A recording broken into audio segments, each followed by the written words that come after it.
Rápidamente vamos a... ¿Dónde le...? Es que salió lo de entendido. Ah, ¿sí se ve? Bueno, vamos a recordar las funciones normales del pericardio. El pericardio, pues vamos a conocer que es un saco que van a estar conformados por dos capas, una capa parietal y una capa visceral, que esa va a ser una serosa que va a estar pegada directamente hacia el corazón. Dentro de estas dos capas, pues va a existir una pequeña cantidad de líquido normal, un líquido fisiológico que va a ser un ultrafiltrado del plasma. Alrededor va a ser de entre 15 a 50 mililitros en algo fisiológico, lo que hay en estas dos capas, entre la capa parietal y la visceral. Algunas de las funciones del pericardio es que va a fijar la posición anatómica al corazón en el mediastino y puede retardar la propagación de algunas infecciones, ya sea desde una infección continua desde los pulmones o cavidades pleurales hasta la víscera cardíaca. Aquí tenemos una imagen donde nos representa las dos capas, que es la capa visceral y la capa parietal, y que va a tener unos repliegues del pericardio dentro de alrededor de los grandes vasos, que este va a ser el repliegue del pericardio transversal, y en las venas pulmonares el pericardio del seno oblicuo.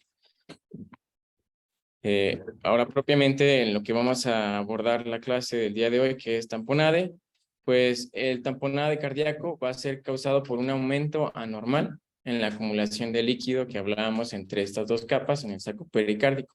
Esto lo que va a llevar es que va a aumentar las presiones intracardíacas y esto va a impedir un llenado cardíaco normal. Al haber ese aumento de la presión intrapericárdica, van a reducir los gradientes de entrada y van a reducir la disminución de entrada de sangre hacia las cavidades cardíacas y se van a compensar, como se va a tratar de compensar con reflejos compensatorios, pero estos reflejos compensatorios no van a ser tan eficaces y al último vamos a tener un gasto cardíaco disminuido y porque estos reflejos compensatorios van a ser superados. Un sello clínico del taponamiento cardíaco, pero no es completamente específico, como lo vamos a abordar durante la presentación, es el pulso paradójico o una disminución normal de la presión arterial sistólica con la inspiración. Entonces, en pocas palabras, el taponamiento cardíaco va a ser una afección potencialmente mortal que va a estar causada por esa acumulación anormal de líquido en el espacio pericárdico, lo que va a comprimir las cámaras cardíacas y va a restringir su llenado normal. Brevemente, estaba destinado después de las clases de pericarditis y miocarditis, pero algunas de las causas de derrame pericárdico, pues vamos a poderlas dividir en dos, en general, en un componente inflamatorio y un componente no inflamatorio.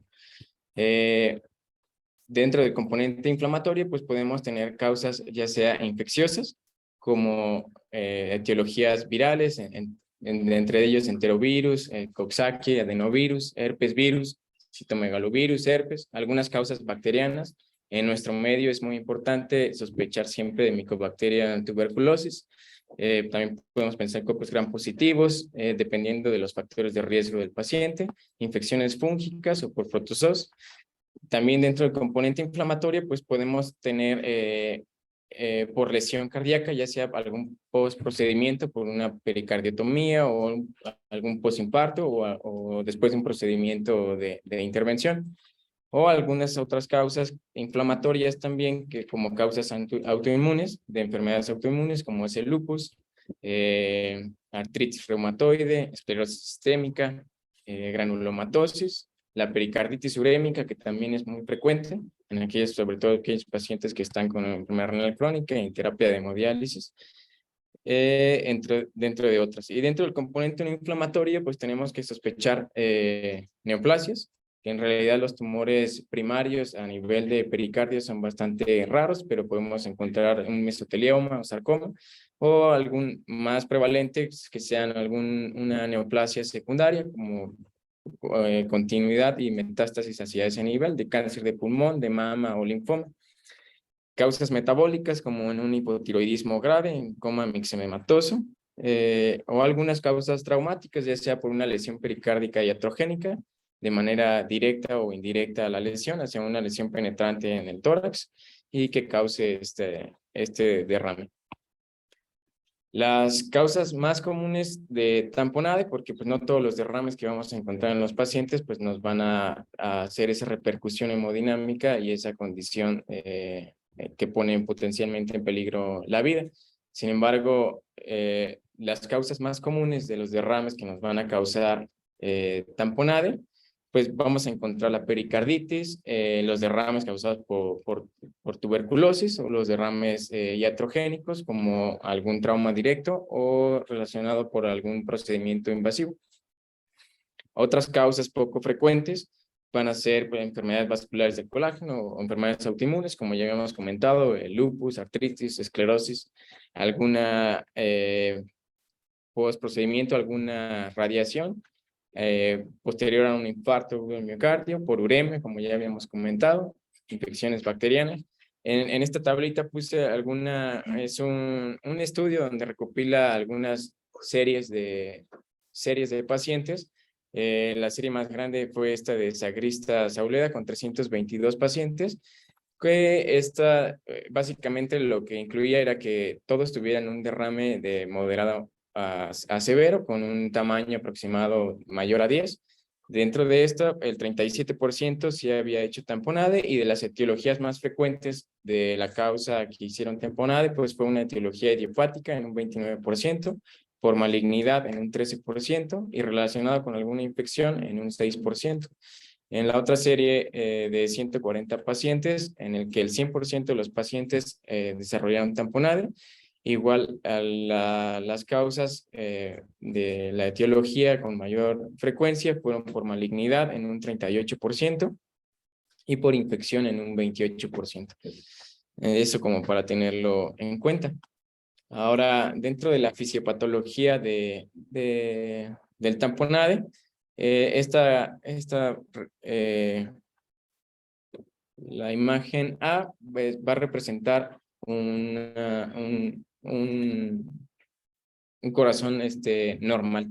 Vamos a tener estas presiones, que es la presión capilar pulmonar, o que va a estar la presión capilar pulmonar o la presión de la aurícula izquierda, en aproximadamente no normal, entre 10, 8, 10.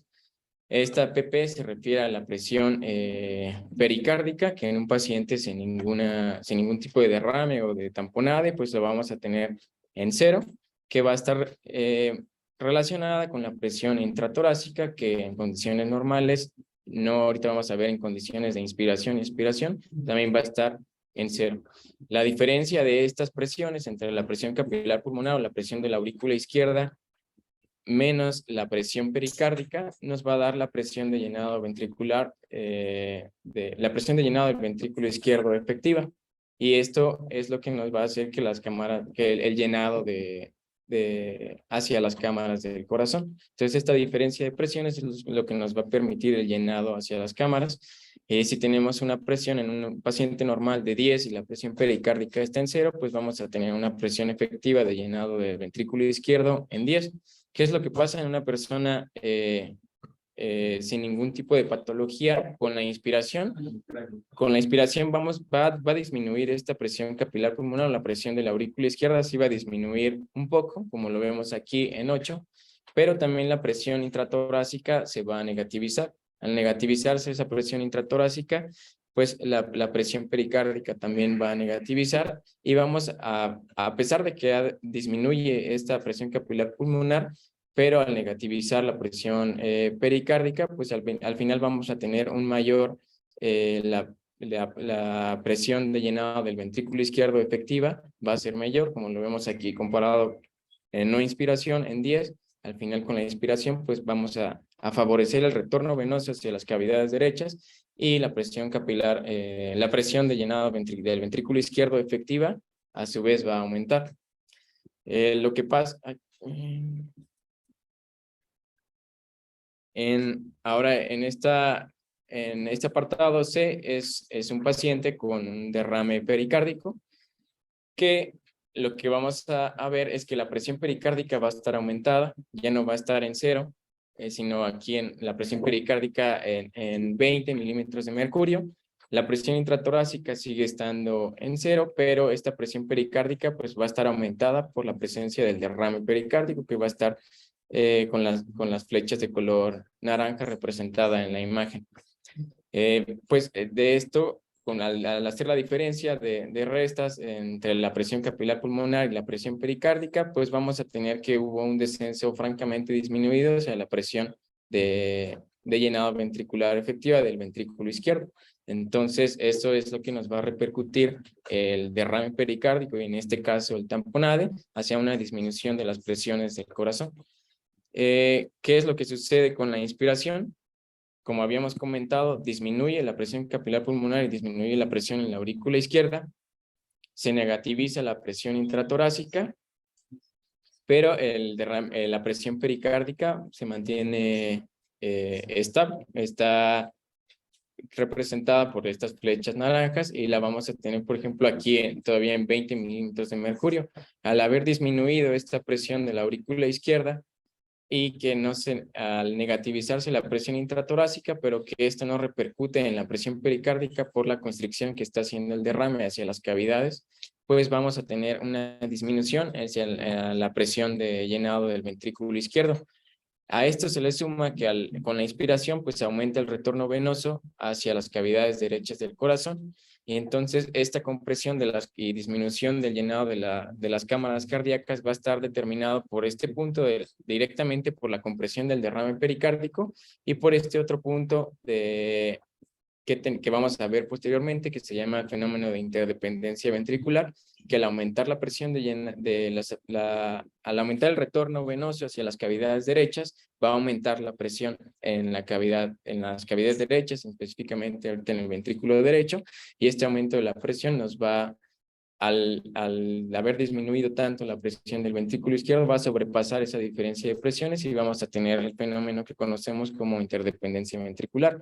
Entonces, este colapso de las cámaras cardíacas va a estar dado propiamente por la presión que ejerce el derrame pericárdico hacia las cámaras cardíacas y por la presión que tenemos del ventrículo derecho hacia el ventrículo izquierdo por ese aumento de presión con el fenómeno de interdependencia ventricular. Aquí representamos en esta imagen el fenómeno de interdependencia ventricular y todavía se va a hacer más evidente en la inspiración. Es como ya habíamos comentado, con la inspiración aumenta el retorno venoso. La presión de llenado le aumenta las presiones en el ventrículo derecho que van a sobrepasar las presiones del ventrículo izquierdo y el septum va a hacer un movimiento paradójico hacia las cavidades izquierdas. Y esto es el fenómeno conocido como interdependencia ventricular.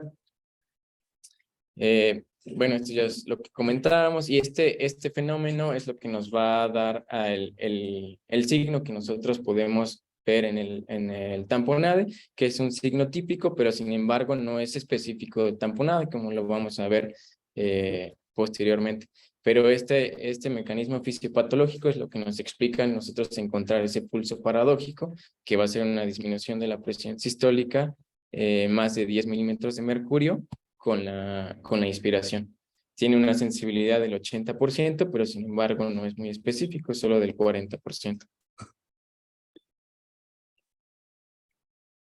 Ahora, ¿por qué algunos pacientes, podemos encontrar algunos pacientes que tienen derrame pericárdico, pero no está causando inestabilidad hemodinámica o no está repercutiendo hemodinámicamente?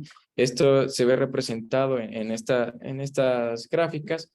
Ya habíamos dicho que normalmente el líquido entre 20 a 50 es hasta cierto punto normal en la fisiología, podemos encontrar, pero cuando vamos aumentando ese volumen, va a llegar a un punto en el que a partir de este punto que aquí está representado con el punto A, cualquier aumento aunque sean pequeñas cantidades de volumen, va a aumentar exponencialmente las presiones.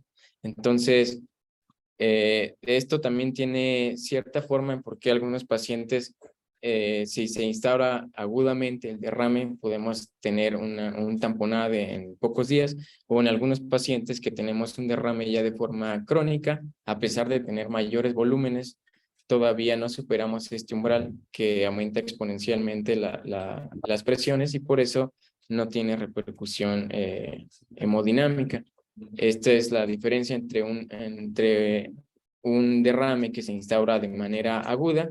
De manera aguda, todavía el pericardio no tiene esta cronicidad de que las fibrillas del pericardio se puedan como adaptar. Entonces, de manera aguda, cualquier acumulación prácticamente de líquido en el espacio pericárdico va a superar ese punto que habíamos hablado anteriormente y va a hacer un aumento exponencial de la presión y nos va a provocar una inestabilidad hemodinámica y un tamponade propiamente. Mientras que en aquellos derrames que se presentan de manera crónica, este pericardio va a tener tiempo para adaptarse a esas fibrillas y entonces permite una acumulación progresiva de líquido. Podemos tener mayor volumen en ese espacio pericárdico antes de que supere ese umbral. Sin embargo, si sigue acumulándose ese líquido, va a llegar a un punto en el que sí vamos a llegar a este umbral y que a partir de ahí cualquier acumulación de líquido pues va a aumentar exponencialmente esta presión. Y vamos a tener por consecuencia una repercusión hemodinámica y un tamponado. La presentación clínica, como ya vimos estos escenarios, pues podemos depender de la forma de instalación del derrame. Podemos dividirlo en un tamponade agudo, que esto se realiza en cuestión de minutos. Puede ser debido directamente a un traumatismo, una ruptura de la aorta o como alguna complicación de algún procedimiento diagnóstico. El subagudo, que se va a desarrollar durante días o semanas, puede asociarse más comúnmente a una pericarditis neoplásica, urémica o idiopática, entre las etiologías que ya vimos con anterioridad. Existe otro que se denomina tamponamiento de baja presión, que lo vamos a ver en aquellos pacientes que están depletados de volumen, que están hipovolémicos. Y el taponamiento cardíaco regional, que también lo podemos observar cuando un derrame está excéntrico, pero está loculado, que está localizado solamente en un sitio del corazón, que puede llegar a ocasionarnos ese tamponade, pero comprimen al solo algunas cámaras en específico.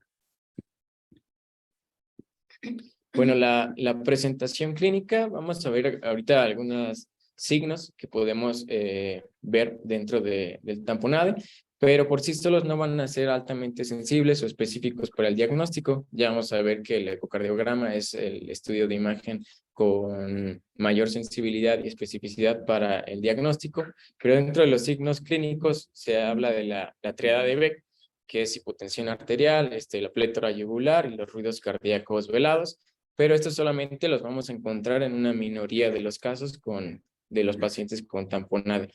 Ahora vamos posteriormente en un diagnóstico diferenciales entre tamponade, pues tendrá que ser la pericarditis constrictiva. Aquí hablamos del signo de Kussmaul, que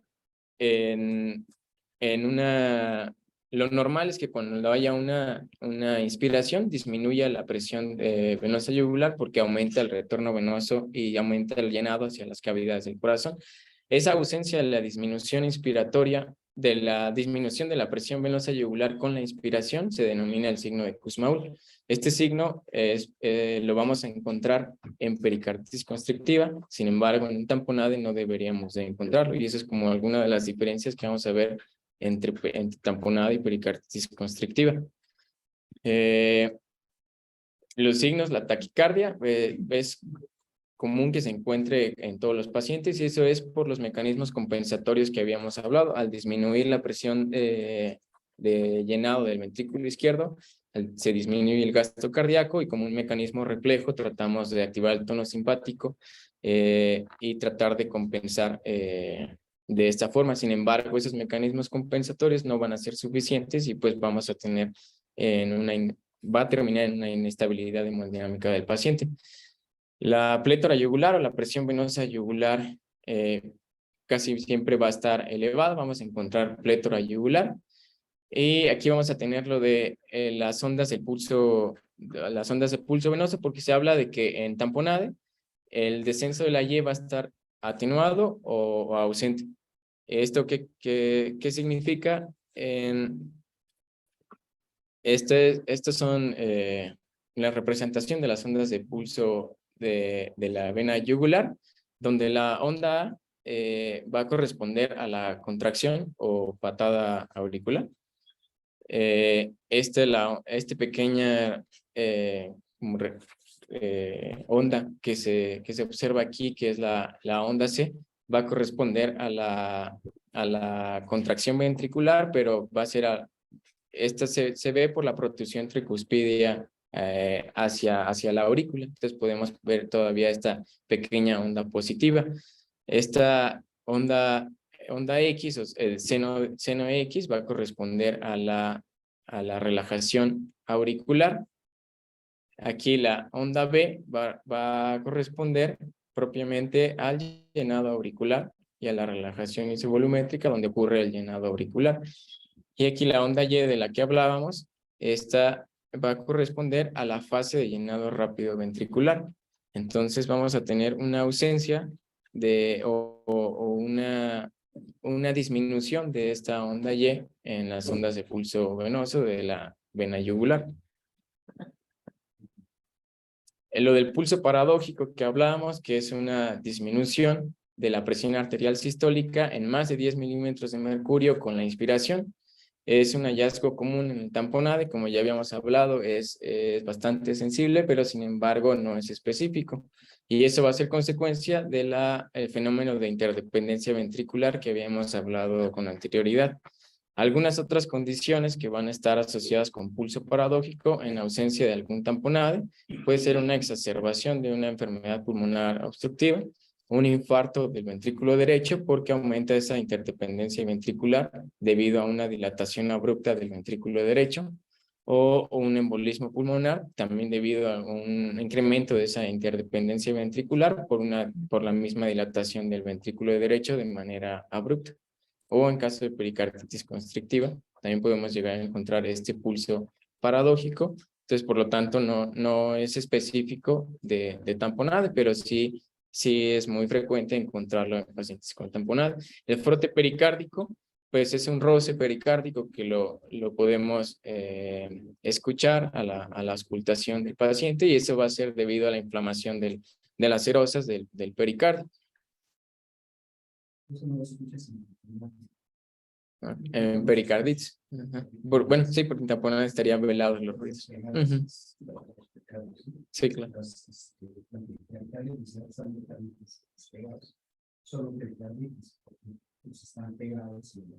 Sí, las hojas. Aquí también se representa, bueno, este es de la velocidad en la válvula aórtica. Esta representa la presión intratorácica, pero que disminuye con la inspiración. En un paciente sano, disminuye la presión intratorácica con la inspiración, y la diferencia en la presión aórtica no va a variar. No varía más de 5 milímetros de mercurio. Sin embargo, en un paciente con tamponade, aquí representa un paciente con tamponade con un derrame pericárdico moderado. Al haber la inspiración, que es la disminución de la presión intratorácica, sí hay mayor variación de la velocidad en la válvula aórtica con la inspiración. Y ahora, encontrando en un derrame, un tamponade severo, todavía esa variación va a ser mayor. Eso ahorita lo vamos a ver más en...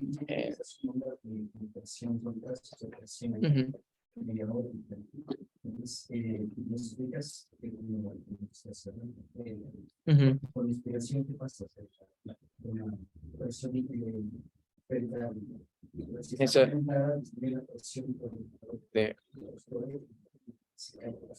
claro.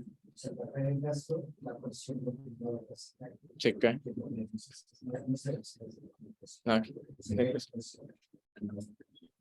Ok.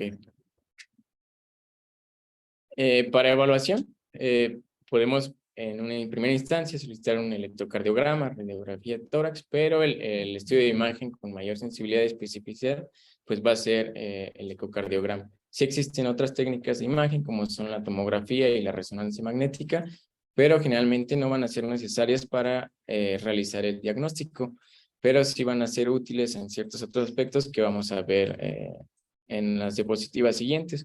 En el electrocardiograma, ¿qué es lo que podemos encontrar? La taquicardia sinusal, que ya habíamos hablado por los mecanismos compensatorios, y en los casos de pericarditis podemos encontrar también un bajo voltaje. Y el fenómeno de alternancia eléctrica se va a caracterizar por alteraciones latido a latido en el complejo de QRS, que esto se va a deber al balanceo del corazón dentro de ese líquido pericárdico. Entonces, bueno, en este electro observamos la taquicardia sinusal, pero corresponde a un paciente con pericarditis, donde podemos observar la elevación cóncava del segmento ST prácticamente en todas las derivaciones. El fenómeno de alternancia eléctrica, pues van a ser la diferente morfología latido a latido del complejo QRS, que se puede evidenciar bien en este electrocardiograma, y pues va a ser debido a ese balanceo del corazón dentro del líquido de derrame pericárdico.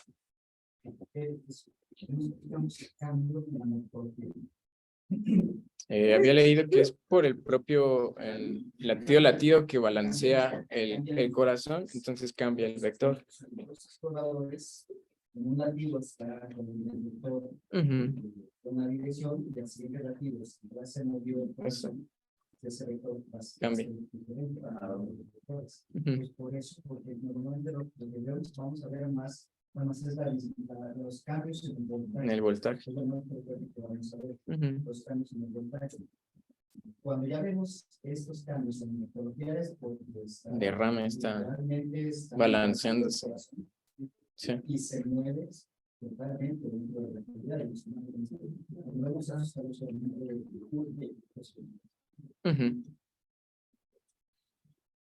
En la radiografía de tórax podemos encontrar un aumento de la silueta cardíaca con prácticamente los pulmones limpios, pero eso es lo que nos va a hacer sospechar de que ese aumento de la silueta cardíaca, por lo menos se habla de que tenemos que tener un acúmulo de líquido de por lo menos 200 cc para que observemos este signo de agrandamiento de la silueta cardíaca.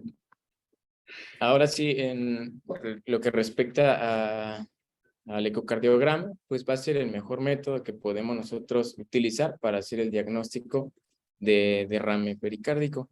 En el modo 2D y modo M, lo primero que podemos evaluar es hacer una evaluación cuantitativa y una evaluación cualitativa del derrame. Podemos clasificarlo de acuerdo al tamaño. En leve, que la separación de hojas sea menor a 10 milímetros, moderado, una separación de hojas de 10 a 20 milímetros, y severo, con una separación de hojas mayor a 10 milímetros. En el modo M lo podemos utilizar para ver, bueno, ese mismo separación de hojas con un espacio libres de ecos, y sobre todo para caracterizar si el derrame abarca todo el ciclo cardíaco o solamente se ve en alguna parte ya sea en sístole o en diástole. Se habla de que los derrames que son moderados a severos los vamos a encontrar en todo el ciclo cardíaco, tanto en sístole como en diástole, mientras que los derrames pequeños los podemos ver solamente durante la sístole. Aquí es la representación de un eje largo paraesternal. Tenemos el ventrículo derecho, el ventrículo izquierdo, aurícula izquierda, la válvula mitral es el tracto de salida del ventrículo izquierdo, y lo que nos representa tanto la flecha como las demás es la separación de las hojas entre la visceral y la parietal del pericardio, y vemos aquí pues prácticamente un espacio libre de ecos donde va a estar el derrame. Ahí es donde podemos medirlo, sobre todo en diástole, para poder caracterizar el tamaño. Ya habíamos visto leve, menor de 10 milímetros, moderado de 10 a 20 y severo mayor de 20 milímetros. Y aquí en el modo M está haciendo un corte. Vemos este espacio libre de ecos, luego el ventrículo derecho, el ventrículo izquierdo y aquí la parte posterior del ventrículo izquierdo. Y donde vemos que este espacio libre de ecos sobre todo se ve solamente en sístole. Esto nos hablaría de que es un derrame todavía no tan moderado o severo. Eso es lo que podemos empezar a hacer una evaluación cuantitativa para ir y cualitativa. Primero una cuantitativa del derrame y luego cualitativa si podemos llegar a ver cómo para diferenciar un poco entre algún trasudado o exudado, si llegamos a ver complejos como de fibrina o diferentes ecos en el derrame, nos puede ayudar a diferenciar cualitativamente si estamos hablando entre un trasudado o un exudado. Esta es una vista subcostal en donde vemos también esa separación de las hojas y aquí vemos una diferente que está heterogénea, no es como en el previo que vimos que estaba en una misma ecogenicidad, sino aquí encontramos diferentes ecogenicidades. Lo siguiente a evaluar es si colapsan o no las cámaras cardíacas. Para poder evaluar que exista un compromiso hemodinámico significativo, tenemos que encontrar un colapso de la aurícula derecha y también podemos llegar a encontrar un colapso del ventrículo derecho. Si encontramos un colapso vía auricular que se colapse tanto la aurícula derecha como la izquierda, aumenta un poco la sensibilidad del tamponado y también tenemos que ver esa duración del colapso auricular. No solamente encontrar colapso auricular nos va a decir ya que tenga propiamente inestabilidad o repercusión hemodinámica al paciente, sino también tenemos que ver que colapse más de un tercio del ciclo cardíaco. Eso nos va a aumentar todavía más la sensibilidad, aparte solamente de encontrar el colapso de la aurícula derecha, pero si colapsa más de un tercio del ciclo cardíaco, prácticamente aumenta la sensibilidad al 100% y a especificidad también al 100% de que nos estamos encontrando hacia un cuadro clínico de taponamiento cardíaco. Aquí en la flecha, bueno, está representado el derrame y está representado cómo colapsa propiamente la aurícula derecha aquí. Y en el modo M, vemos que sí colapsa la aurícula derecha y la flecha está representado que abajo está el trazo electrocardiográfico y si es mayor de un tercio, si dividimos de latido a latido del ciclo cardíaco, entonces podemos hablar de que prácticamente en este paciente sí estaríamos ante un contexto clínico de tamponade, porque encontrar este hallazgo aumenta la sensibilidad casi a un 100% de que estamos encontrando tamponade. También aumenta la sensibilidad y especificidad encontrar que colapse el ventrículo derecho, al igual que también aumenta la sensibilidad y especificidad encontrar que colapse tanto la aurícula derecha como la aurícula izquierda. Ahora, por el lado contrario, no encontrar algún colapso de ninguna cámara tiene un valor predictivo negativo del 90%. Entonces es muy importante valorar siempre que encontremos un paciente con derrame pericárdico, tratar de valorar esa existencia o no de colapsabilidad, ya sea tanto de aurícula izquierda, aurícula derecha o de ventrículo derecho. Y ver si es mayor de un tercio del ciclo cardíaco. Existen algunas condiciones en las que puede no estar presente esta colapsabilidad y aún encontrarnos en una situación clínica de tamponade, sí, sobre todo en aquellos pacientes que tengan datos de hipertensión pulmonar crónica o que tengan presiones ya crónicas elevadas de cavidades derechas. Ahí podemos encontrar que no colapsen tanto ni ventrículo ni aurícula derecha, pero pues es en el menor de los casos. O también tener cuidado con los pacientes que tenemos con ventilación mecánica, con un PIB alto, porque aumentan esas presiones hacia el lado derecho del corazón y eso nos puede hacer que no colapse a la hora de hacer la evaluación por ecocardiografía. ¿Qué es lo siguiente que tenemos que ver? Es valorar esa variabilidad de tamaño ventricular durante el ciclo respiratorio, como ya habíamos, como la fisiopatología que ya habíamos mencionado, que la inspiración disminuye la presión intratorácica y aumenta el retorno venoso hacia las cavidades derechas. Entonces, ¿qué es lo que vamos a encontrar o esperar durante la inspiración? Que el tamaño ventricular o la variabilidad ventrículo derecho con la inspiración aumente y por consiguiente que en el ventrículo izquierdo ese tamaño disminuya, también propiciado por el mecanismo de fenómeno interventricular o dependencia interventricular que habíamos hablado anteriormente. Entonces, con la inspiración, pues van a aumentar el tamaño y las presiones del ventrículo derecho, mientras que del ventrículo izquierdo lo vamos a encontrar disminuido.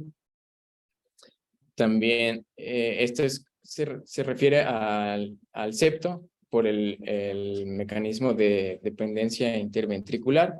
Entonces, con la inspiración va a ser un movimiento paradójico hacia el ventrículo izquierdo y vamos a tener un movimiento hacia el ventrículo izquierdo y vamos a tener este desplazamiento del septo de ventrículo derecho hacia ventrículo izquierdo.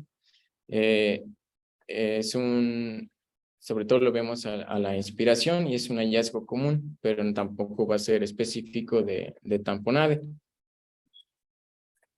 Podemos posteriormente proceder a evaluar la vena cava, encontrar una dilatación de más de 20 o 21 milímetros de mercurio. Esto generalmente lo vamos a encontrar en pacientes pues con tamponade. Eso es muy sensible, hasta 92%, y también podemos evaluar la colapsabilidad de la vena cava. Con la inspiración, pues tiene que ser mayor al 50% la colapsabilidad, y si encontramos una disminución de la colapsabilidad con un diámetro de la vena cava aumentado, mayor de 21 milímetros de mercurio o de 20, pues nos puede hacer todavía sospechar más que si el paciente esté ante un contexto clínico de tamponade. Y bueno, aquí está en el modo M y evidenciando los diámetros de la vena cava tanto en la inspiración como en la expiración para medir la colapsabilidad.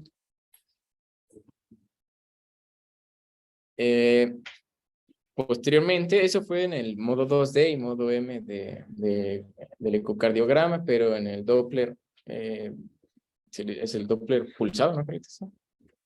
Ahí podemos valorar las variaciones respiratorias que van a tener en los flujos, ya sea tanto de la válvula mitral como de la válvula tricuspidia.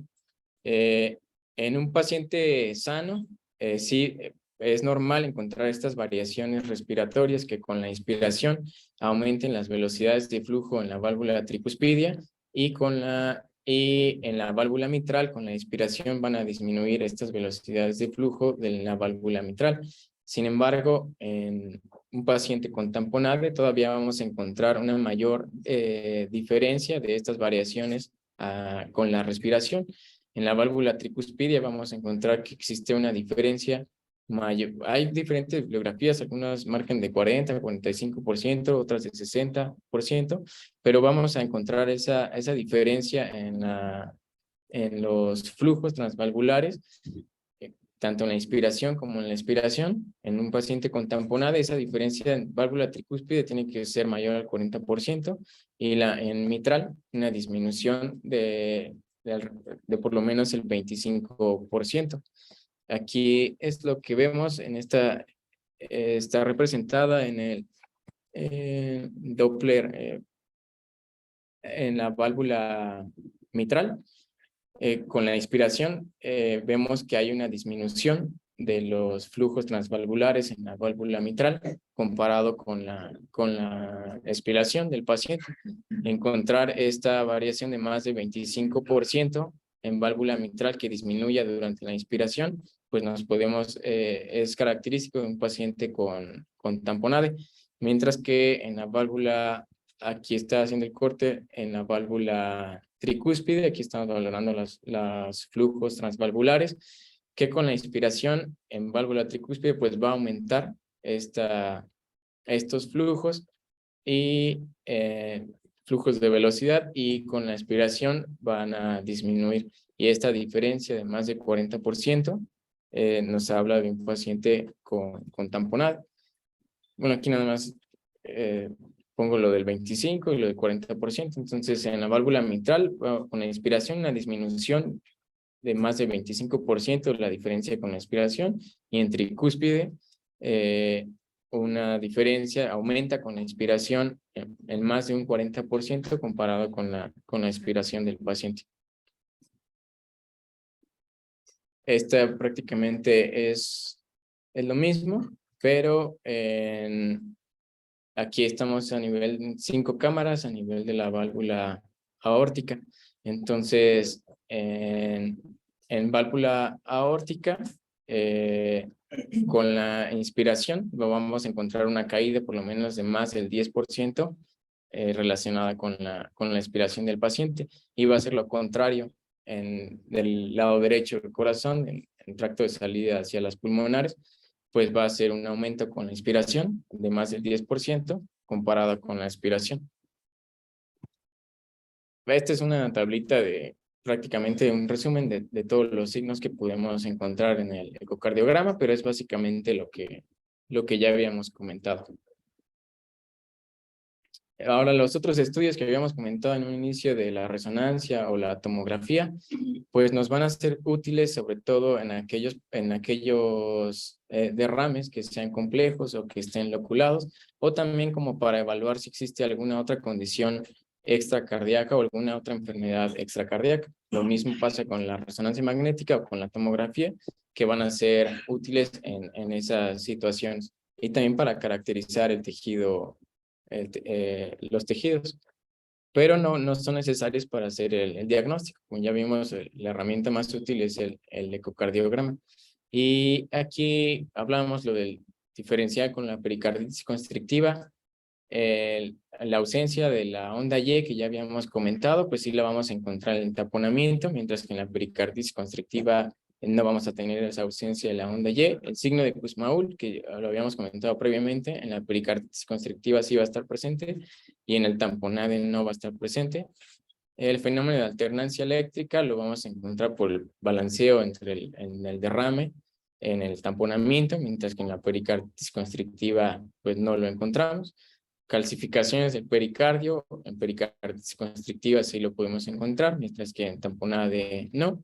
Y un engrosamiento del pericardio, pues ya sea visto por resonancia o por tomografía, pues en pericarditis constrictiva sí lo llegamos a encontrar, mientras que en tamponade no.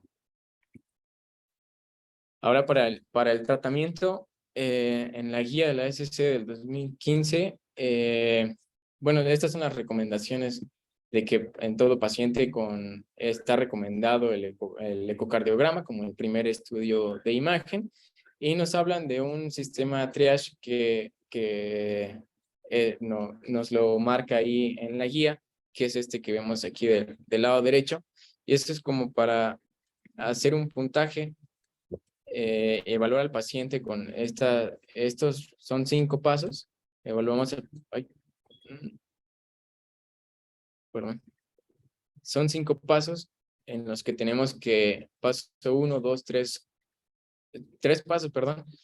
Tenemos que primero, se va a dar cierto puntaje de acuerdo a cada uno de los pasos, y si tenemos un puntaje mayor o igual a 6, después de la sumatoria de cada uno de los pasos, tenemos que hacer una pericardiocentesis de manera urgente. Eso es como para decidir a qué paciente sí tenemos que hacer una pericardiocentesis, que sí esté teniendo repercusión hemodinámica, o en qué pacientes todavía podemos estar teniendo una vigilancia estrecha con ecocardiogramas seriados, y tener esa vigilancia por lo menos de 12 o hasta 48 horas, pero teniendo una vigilancia estrecha del paciente.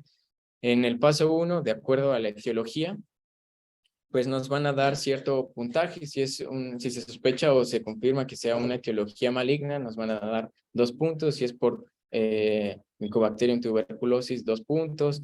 Si es por una radioterapia reciente, 1 punto, o una infección viral. Si es por un enfermo renal crónico, 1 punto. Si es por alguna inmunosupresión o inmunodeficiencia, 1 punto. Por alguna alteración metabólica, ya sea hipo o hipertiroidismo, -1 punto. En el paso 2, la presentación clínica, los signos y síntomas que tenga el paciente, si tiene disnea, taquipnea, ortopnea, hipotensión, si tiene taquicardia progresiva, si tiene oliguria, si encontramos el pulso paradójico, aquí nos va a dar 2 puntos. Si tiene frote pericárdico, 0.5 puntos, o una rápida progresión de los síntomas, nos va a dar 2 puntos. Y por último, con el score del estudio de imagen, si vemos una cardiomegalia en la radiografía de tórax, si vemos ese fenómeno de alternancia eléctrica en el electrocardiograma, si al hacer el ecocardiograma evidenciamos un derrame moderado, ya sea mayor de 10 a 20 milímetros en diástole, todo esto nos va dando cierto puntaje. Entonces, al hacer la sumatoria de estos pasos, si tenemos un score mayor o igual a 6, pues es la pericardiocentesis de manera urgente. Sin embargo, si tenemos menor a 6, podemos posponer todavía la pericardiocentesis, pero con la estrecha vigilancia del paciente y seguirlo reevaluando.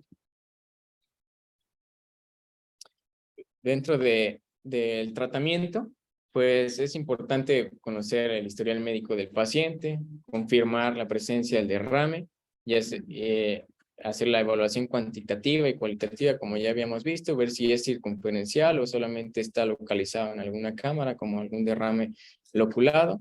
Si es posible determinar la etiología y la cronicidad. No es lo mismo, como habíamos visto, si se instaura de manera aguda o de manera crónica el derrame, porque esto puede variarnos en la repercusión hemodinámica, como ya habíamos visto anteriormente. Evaluar si la presión pericárdica está elevada y determinar si existe urgencia por realizar la pericardiocentesis con el algoritmo que habíamos visto anteriormente, o no existe todavía urgencia para que podamos seguirlo estrechamente al paciente. Se puede realizar la pericardiocentesis bajo fluoroscopía o por ecocardiografía. Tiene por ecocardiografía una gran tasa de éxito hasta el 97%, con una muy baja tasa de complicaciones de 1.2% de complicaciones mayores. Ahorita vamos a mencionar algunas de las complicaciones mayores. Pues ya con la ecocardiografía, la ubicación, el sitio de punción para realizar la pericardiocentesis, ya se ha visto que para apical, esta fue en una serie de las que habíamos visto anteriormente, para apical fue hasta en 2/3, y mientras que la subsifoidea solamente fue como en 1/3, en el 15% de los pacientes. Pues ya con la ecocardiografía, hacer la pericardiocentesis guiada por el ultrasonido, generalmente se localiza la zona del derrame con mayor cuantificación del derrame para ahí hacer la punción, pero puede ser una punción parapical. Se puede dejar un catéter pericárdico con succión continua, en el caso de que tengamos la sospecha por la etiología del paciente de que va a tener nuevamente, de que siga con derrame el paciente, y generalmente se deja la presencia de catéter hasta que el retorno sea menor a 25 cc al día. La pericardiectomía quirúrgica va a estar indicada cuando queramos hacer algún estudio como biopsia del paciente, como para buscar la etiología del derrame, o cuando en aquellos derrames que sean por etiología maligna, que podamos hacer en una ventana pericárdica, porque pues van a estar persistentemente con el derrame. Y esta es una fotografía que ilustra la pericardiocentesis guiada por el ultrasonido, donde se ubica la presencia del derrame, y guiada por la sonda y la marca del ultrasonido, podemos hacer de esa manera una punción, y con eso disminuimos la tasa de complicaciones, que vimos que es hasta de 1.2%. De complicaciones mayores puede ser neumotórax, bacteremia, que no lo hagamos con las condiciones asépticas y antisépticas adecuadas, y de complicaciones menores, un neumotórax pequeño, taquicardia, o oclusión pericárdica del catéter o del drenaje que dejemos. Y eso sería todo. No me recordar que cuando están localizados los exámenes, si son posteriores, no hay forma de hacer. Sí, por fluoroscopia. No hay forma. Eso sería. Ah, sí.